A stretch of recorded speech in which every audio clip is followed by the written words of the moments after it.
যার কাজ তাকেই করতে দিই। যে যেটা বুঝেন, আমরা সারা পৃথিবীতে সব জায়গায় আমরা সেটা তাদের থেকে আমরা নেই, আমরা ভালো আছি। চিকিৎসা আমরা করি না, অথচ চিকিৎসকদের বই কিন্তু বাজারে আছে। বাজার থেকে বই কিনে চিকিৎসা করি না, এখানে পাকনামি করলে চলবে না। এক দুই পড়ে বই পড়ে ডাক্তার হয় নাই। ডাক্তার বড় ডাক্তারের কাছে বই পড়ছে। যারা ডাক্তার হয়েছে তারা কি বাজারের বই পড়ে ডাক্তার হয়েছে? কার কাছে পড়ছে? বই পড়ছে কিন্তু আরেকটা ডাক্তারের কাছে। ডাক্তাররা কেবল বই পড়ে ডাক্তার হয় নাই, ডাক্তাররা এই বইটা পড়ছে আরো বড় বড় ডাক্তারের কাছে। তারা এটাকে ডাইন বাম বুঝাই দিছেন, ভালো মন্দ বুঝাই দিছেন। তারপরে একটা দুইটা বই পড়ছেন, কতগুলো বই পড়ার পর একটা অভিজ্ঞতা। এরপরে আবার 1 বছর ইন্টার্নি করো, কেউ আছে 5, 7, 10 বছর ডাক্তারের পিছনে থাকছে, মোটামুটি ডাক্তার হয়েছে। কতটুকুনের ডাক্তার? মাথা থেকে পা পর্যন্ত বডির 2-1টা বিষয়ের উপর ডাক্তার, পুরাটার না। এত কষ্ট করে পড়াশোনা করার পর কিসের ডাক্তার হলো? হাড্ডি ভাঙ্গার ডাক্তার। কিসের ডাক্তার? ব্রেনের। কিসের? চোখের। চোখের কোনটার? ফ্রন্ট সাইড না, বাপরে, পিছনের সাইড।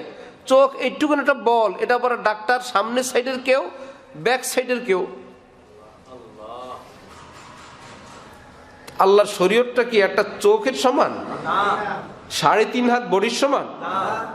এর জন্য যদি এত কষ্ট করতে হয়, এত কিছু শিখতে হয়, এত পাকা অভিজ্ঞ মানুষের কাছে পড়তে হয়, বই কিনলেই হয় না।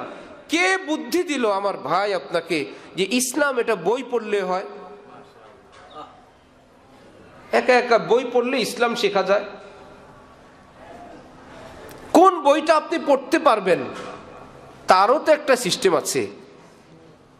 তখন আপনি আলেমের কাছে যাবেন, ওই আলেম আপনাকে বলবেন সূরা কেরাত পারেন? জি না হুজুর। আকীদার কিছু পড়ছেন বই? জি না। আল্লাহ রসুল কয়জন, তারপরে গিয়ে সাহাবী কয়জন, তারপরে মেইন ফেরেশতা কয়জন, আসমানি কিতাব কয়টা, আমাদের ধর্মের নাম কি, এগুলো কিছু জানেন না? জান। তালিমুল ইসলাম একটা বই আছে, এটা বাংলায় পাওয়া যায়, পিচ্ছি 40-50 টাকার একটা বই, 20 টাকা 30 টাকার একটা বই, তালিমুল ইসলাম। কি নাম? তালিমুল ইসলাম। প্রশ্নোত্তর আকারে, খুব সুন্দর, মাদ্রাসা একদম শুরুর দিকে পড়ানো। প্রশ্নোত্তর, তুমি কে? আমি মুসলমান। ভাল লাগে না বলতে? আমি মুসলমান। তুমি কে? আমি মুসলমানু কে মযহব কা নাম ক্যা হ্যায়? মুসলমানদের ধর্মের নাম কি? ইসলাম। আবার উত্তর, ইসলাম ক্যা সিখাতা হ্যায়? ইসলাম কি শিখায়?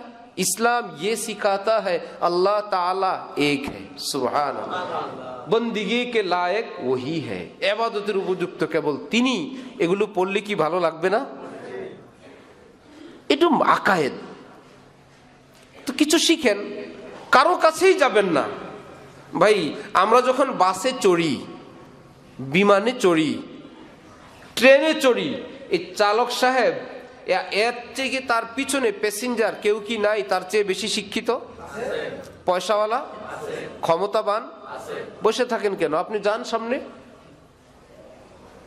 না ভাই, এই কাজে একজনকে মানতে হবে, এই কাজটাই যিনি পারদর্শী তিনি করবেন।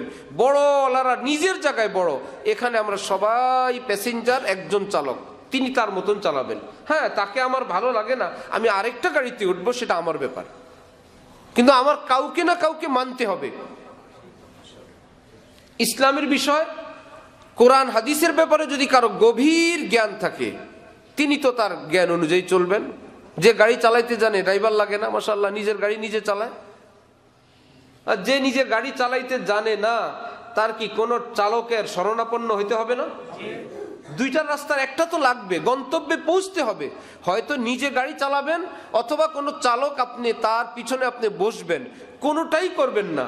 আমার ভাই, এই পথটা তো ঢাকা থেকে চট্টগ্রাম না, এটাকে ঢাকা থেকে দিল্লি আর সৌদি আরব তো না, এখান থেকে আল্লাহর আরশ পর্যন্ত না, আল্লাহ পর্যন্ত। এত বড় পথ আপনি কিভাবে পাড়ি দিবেন? চলবেন কেমনে?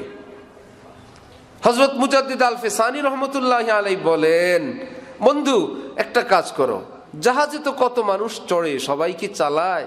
কে যে কয়েকজন চালায় এই চালক দায়িত্বে আছেন, তুমি কষ্ট মষ্ট করে জাহাজে উঠো, কেবিনে উঠো, ডেকে বসো, ছাদে যাও। জাহাজে যদি থাকতে পারো তাহলে চালক তোমাকে গন্তব্যে নিয়ে যাবেন, তোমার অত কষ্ট করা লাগবে না। কিন্তু তুমি বাড়ি থাকলে নিবে না, জাহাজে উঠা লাগবে। চালক কি লোকদেরকে বাড়ি থেকে নিয়ে যায়? সে উঠা কি, আমার টিকিট কাটতে হবে, টাইম মতো স্টেশনে আসতে হবে, যথা নিয়মে আমার বসতে হবে। এটার নাম শরীয়ত। এটার নাম কি? শরীয়ত মোতাবেক চলবো, কোন চালকের জাহাজে উঠবো, মানে কোন আল্লাহওয়ালা। হযরত মুজাদ্দিদ আল ফিসানি রহমতুল্লাহি আলাইহি বলেন, কোন মানুষের জীবনে যদি দুইটা জিনিস থাকে, ইত্তেবায়ে শরীয়ত, শরীয়ত মোতাবেক লোকটা চলে, আর কি করে, আর একজন কোন কামেল আল্লাহওয়ালার মোহাব্বত ভালোবাসা তার বুকে আছে, ভালো মন্দ তার সঙ্গে শেয়ারিং করে, তাহলে কি বাচ্চা হইলে কারুর নাম রাখবে? জিদনি রাখবে? হযরত রাখবে? রাখবে না। কারণ একজন আল্লাহওয়ালা আছেন, মুরব্বী আছেন, উনি নাম রাখবেন।